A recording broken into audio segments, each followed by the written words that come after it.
In today's video, I'm going to teach you how to add pop-ups using Wix Editor, all in the comfort of your favorite browser, Chrome. Pop-ups, or lightboxes as they are sometimes called, offer an excellent way to grab your visitors' attention. Whether you want to share a special offer, capture emails for a newsletter, or guide visitors through your site. First, let's open the Wix Editor in Chrome. Make sure you've logged into your Wix account and selected the website you're working on. Once you're in the editor, take a moment to look around and get yourself familiar if it's been a while since you last used it. Now let's move on to adding a lightbox. On the left side of your screen is a toolbar with various icons.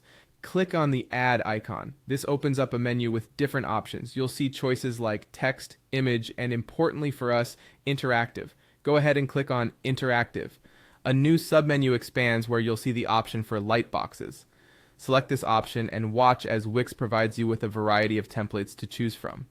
Whether you need a simple pop-up or something more detailed, there's likely a template that suits your needs. You can also decide to create your own from scratch if you prefer a more personal touch. Once you've selected or started creating your lightbox, it's time to customize it.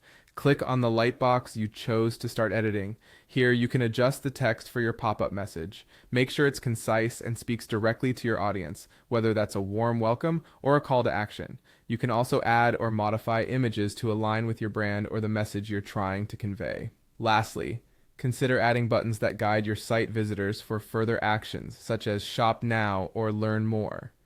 After customizing the look and feel of your lightbox, it's time to set the triggers for how and when it appears.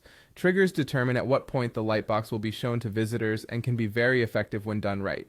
You might set it to pop up when a visitor first lands on a page or after they scroll a certain percentage down. Alternatively, you could use an exit intent trigger, which activates when a visitor is about to leave your site. Choose the trigger that best fits your strategy and objectives. Finally, save your progress frequently to avoid any loss of work. Once everything looks good and you've double-checked your settings, click the Publish button to make your pop-up live. This will not only activate the pop-up, but also update your site with any recent changes you've made. And there you have it, you've successfully added a pop-up to your Wix site. This new feature can greatly enhance user experience and engagement on your website. Thanks for watching, and stay tuned for more tips and tricks on maximizing your online presence.